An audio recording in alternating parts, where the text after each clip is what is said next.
here with another literary figure from Elgin. Well, actually, it's Chafee's Lock. But as you know, they're just a stone's throw away.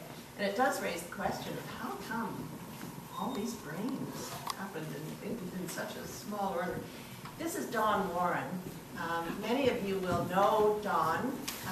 He's been head of the English department, I believe, at the local high school, Rideau Regional High School.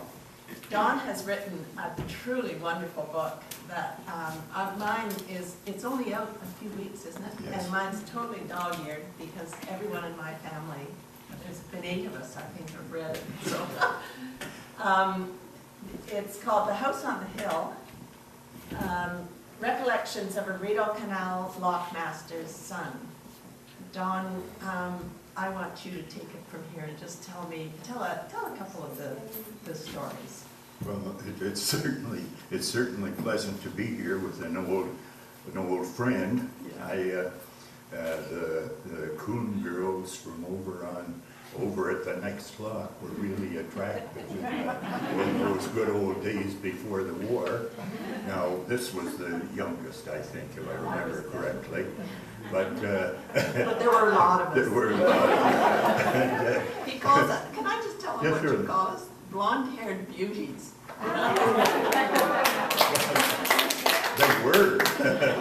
They are. But the idea for the book came from my experience. I was born in Newborough, and my father was a veteran of the First World War and badly wounded. So, to make a long story short, when he came home, he married one of the Barr clan from up on the mountain, and he started to work as a lockman at Newborough. And we were there for a short time. We had a great many things that happened there, believe it or not. I think he tried to drown me one time. He had a pail of minnows down by the front of the lock, and they put a little pen up that I was living in. That was my quarters. I wasn't allowed to go outside, but one day they made a mistake and they let me out. Next thing they knew, I was down. I was trying to pull out a minnow pail. It was a good sized minnow pail, about yay big. And when I was fine coming up, but when I got the top out of the water, you will know how much heavier it got. And so I went in with it. And my dad, he gave me a whale of a spanking, took me up and set me up back in my little parlor up on the porch, and that was it. And we had a good horse too.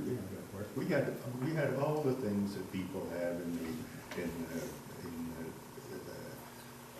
the 1920s and 30s. We had all the things they have, and few of the things the few had, if you know what I mean. There were very few people who had very much in those days. And what we did have, we had to be very careful with it because, it wasn't there. And of course, a little bit later, went on to my father was promoted to Newborough, or to Chafee's Lock, and he became the lockmaster there from 1926, I think it was, to 1957. It was a long time. And he did remarkably well because he had very little schooling. Many of them in that day did, and yet he managed to struggle through that long, all those great big books they used to have to fill in, with everybody who went through. And I know it used to drive Dad crazy. He'd go upstairs in the lockman's house, and he'd shut himself up sometimes for 3 days.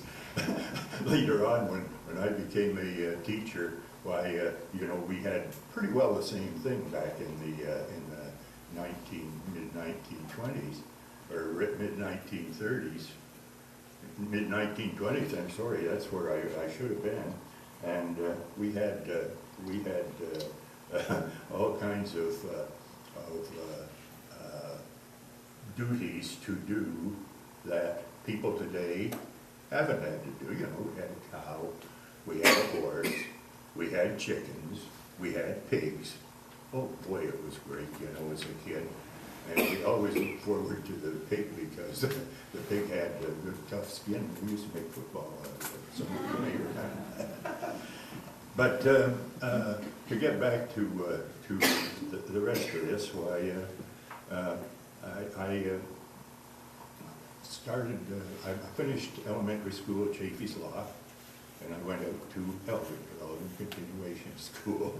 And because in those days there was no transportation, why there were times when in the wintertime I used to ski out, and other times why the train ran from Smith Falls up through to almost to Toronto. And that train, if I managed to get out to the railway station, would stop and pick me up. I had a little flag there and charged me 25 cents for taking me to Chafee's Loft. So, you know, it was really quite a good experience. Cliff Pennick, some of you may have heard of Cliff Pennick. He was probably the person who gave our area more satisfaction than any other person that I know of. Cliff was a barber. He barbered at the Okinagan Hotel. He ran a barber shop in Elgin, and it was great because there were two girls there who, Beulah B was one, and I forget what the other girl's name was. And I had a room right over the barber shop. Well, the girls seemed to take a great deal of satisfaction out of, you know, the sort of